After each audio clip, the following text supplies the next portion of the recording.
Heather. I'm back today to talk to you about using some star tips to do some fun piping design. As you will notice, again, these come in a variety of sizes. So I'm just going to show you a few of my favorite things to do when using star tips today, and I hope you enjoy. Alright, so the tip that I'm using right here is a number 21. These star tips tend to range sort of between the numbers 13 all the way to really 32 are going to be your star tips. And I'm going to start with this wider one so that you can really get a good look at some of the designs we're going to be doing here. So the first one I'm going to show you is just going to be your basic star. Now when you do a star, you want to go ahead and get your tip really, really close to your practice board. And you're just going to start squeezing. You're not going to move that right hand though. It's just a squeeze, and when you get to the size you like, kind of let up off the pressure and then really gently lift up and off, and you're going to get a nice star down there. So again, one more time, you're going to come in really, really close to the board, but without actually touching. You're going to start to squeeze. Just let it billow out to the size you like, and then make sure that you let off that squeeze before you lift up and off. That way you don't get this kind of a little pop up off the top. Another variation you can use with these stars is you can actually give it a little depth in the center. So if you want to squeeze it out and then push all the way down to the board while you're still squeezing, then you can let off and really gently lift up and off the board as well. And you can see it just adds a little bit of depth in the center of the star. So it's just sort of a variation you can use if you prefer that. So the next one I want to talk about is your basic shell border. First thing is you want to have an angle on your bag this time. You're not going to be straight up and down, but you're also not going to be way down over here. Books are going to say about 45-degree angle. Sometimes I find that even having it a little higher, somewhere between 45 and 60, is great. So I'm going to come in here sort of in between that angle, and I'm again really close to the board without touching. And all I'm going to do is squeeze and let that icing build out for me. When I get to a size I like, I'm going to start moving down towards the board. I'm still squeezing, but I'm kind of tapering off my squeeze a little at a time. I'm going to keep my pull straight and let go of the pressure as I pull, and that way you can see I get that nice little defined tail. So let's do that one more time. Okay, really, really close. You're at this 45 to 60 degree angle. It is just a squeeze. You're not moving, not moving, not moving, not moving. Then you're going to start coming straight down. You're still squeezing, but you're tapering off a little at a time, and then you're going to let off the pressure altogether and keep your pull going to get that nice little tail.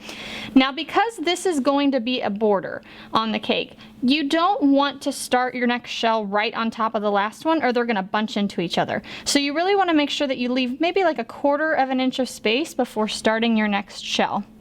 Okay, and just to give you an idea where I see people run into trouble sometimes, your angle is so important. So sometimes I see people get their angle way down here. So if you start trying to do a shell that way, it's going to be really straight and it doesn't really give you anywhere to go. So you just kind of get this little swell instead of a shell. Okay, so I would definitely recommend practicing the basic shell before going into the other sort of shell techniques. But let me go ahead and show you sort of a variation on the shell. This is called a reverse shell. How this is going to be different. Your shells are going to be moving in different directions, and it's going to look really, really cool. So what you want to do here, the difference is you're going to start with the angle of your tip slightly up. You're going to start to squeeze, and you're going to kind of come around like you're making the letter C. And you're going to continue to pull the tail up. So you can see it just gives you that tiny little loop in there. So you're not, doing this with your hand. It's just the slightest turn of the wrist. So now to get the reverse, you're going to this time point the angle down, again keeping about 1/4 of an inch between the last tail there. And you're going to write a backwards C. So that now you've got it going in the opposite direction. So I'm going to put the tip back up here, and it's just a tiny little turn of the wrist into a C. Okay, and then again, tip down, and now it's an upside down C. So you can see you get this nice little reverse shell, which is great for a border too. Before we move on really quickly, I just want to show you one other thing, which is just I'm going to change my tip out here, and I'm going to use a number 16 instead. Now this is just going to give you a more delicate look to a lot of these designs. So I'm just going to come through. I'm going to do the exact same thing, but I just want to show you sort of the difference in look you can get from using a smaller tip. Okay, and then your stars can be a lot smaller. I always tell my students also that, you know, if you want smaller stars, switch to a smaller tip, because sometimes if you use a big tip and you try to make a really small star, then it's going to pull up off of your cake or off of the board because it doesn't have enough icing to really grab the surface area. Okay, so now I've brought this dummy over here to show you a couple things with the techniques we were talking about, as well as showing you a couple of cool variations on the shell. So you would generally be coming around the bottom edge or the top edge of your cake to do a shell border. What that translates to also is when you practice, make sure that you're moving from left to right, or, you know, even if you're left-handed, you can move right to left, rather than like moving towards yourself, because you're actually going to be moving left to right or right to left when you work on the cake. So I'm just going to start along the bottom edge here and go ahead and just show you how the shells are going to fill in along the bottom edge of the cake. So that's generally how you're going to see it as a border, either along the bottom or the top. Now the couple variations I was wanting to show you. So you can actually do what's called a crown border. You can do a regular crown border or a reverse crown border, and basically that's going to be coming along, and let's just start right here.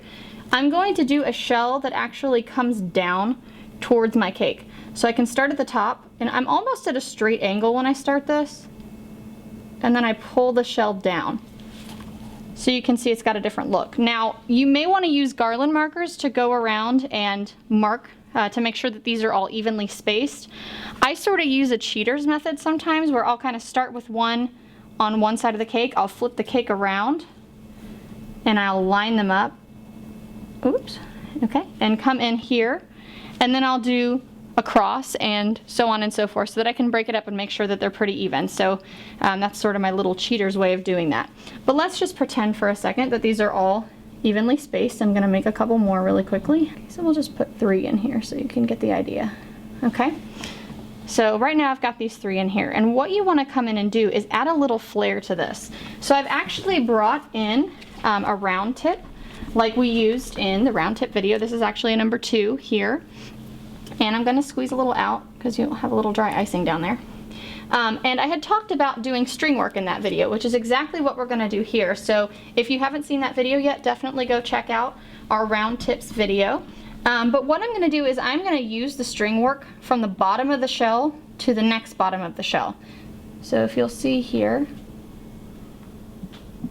I can actually drop the string work down from point to point. And that gives me this really cool little flare here.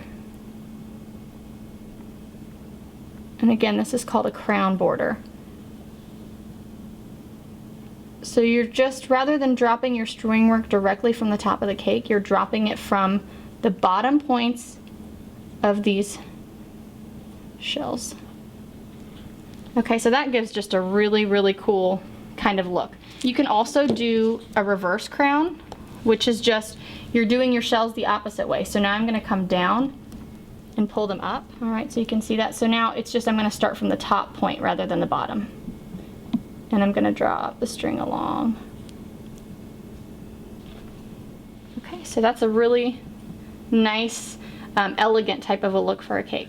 Alright, so just one more time, here are some examples of things you can do with star tips. I hope you found this video helpful. Definitely feel free to kind of play around with different things you can do with the tips, and we'll see you next time.